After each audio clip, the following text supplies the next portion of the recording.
ಬೀದಿ ಬದಿ ವ್ಯಾಪಾರಸ್ಥರ ಅಧ್ಯಕ್ಷರು ಮತ್ತು ಎಲ್ಲ ಸದಸ್ಯರು ಇವತ್ತು ನನ್ನಲ್ಲಿಗೆ ಬಂದಿದ್ದಾರೆ. ಈಗಾಗಲೇ 667 ಜನರಿಗೆ ಪ್ರಧಾನಮಂತ್ರಿ ಸ್ವನಿಧಿ ಯೋಜನೆಯಡಿಯಲ್ಲಿ ನಾವು ಸಾಲವನ್ನು ಕೊಟ್ಟಿದ್ದೇವೆ.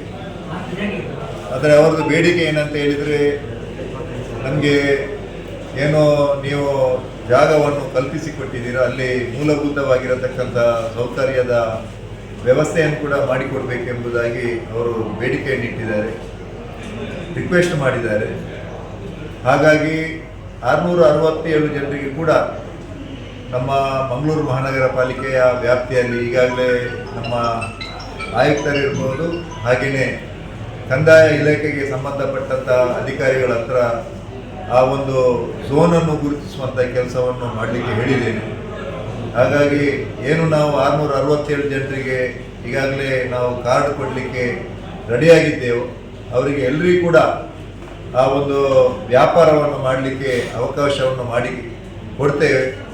ಒಟ್ಟು ನಮ್ಮ ಉದ್ದೇಶ ಒಂದು ಏನಂತ ಹೇಳಿದರೆ, ಬಡವರಿಗೆ ಅನ್ಯಾಯ ಆಗಬಾರ್ದು, ಅವರ ಏನು ದಿನದ ವ್ಯಾಪಾರ ನಿತ್ಯ ನಿರಂತರವಾಗಿ ನಡೀಬೇಕು, ಅದರ ಜೊತೆಗೆ ಅವರು ಕೂಡ ಆರ್ಥಿಕವಾಗಿ ಸದೃಢರಾಗಬೇಕು, ಅದರ ಜೊತೆಗೆ ಮಂಗಳೂರು ಕೂಡ ಒಂದು ಸ್ವಚ್ಛ ಮಂಗಳೂರು ಆಗಿರಬೇಕು.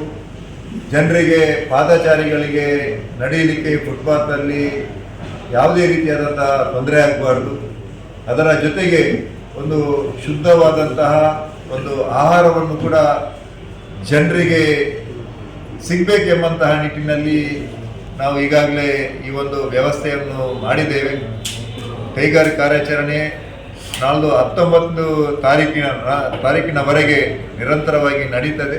19 ತಾರೀಕಿಗೆ ನಾವು ಎಲ್ಲರಿಗೂ ಕೂಡ ಈಗಾಗಲೇ ನಾವು ಏನು ಝೋನ್ ಮಾಡ್ತೇವೋ ಆ ಝೋನಲ್ಲಿ ಅವರಿಗೆ ಮಾರ್ಕ್ ಮಾಡಿ ನಮ್ಮ ಅಧಿಕಾರಿಗಳು ಅಲ್ಲಿ ವ್ಯವಸ್ಥೆಯನ್ನು ಕಲ್ಪಿಸಿಕೊಡ್ತಾರೆ.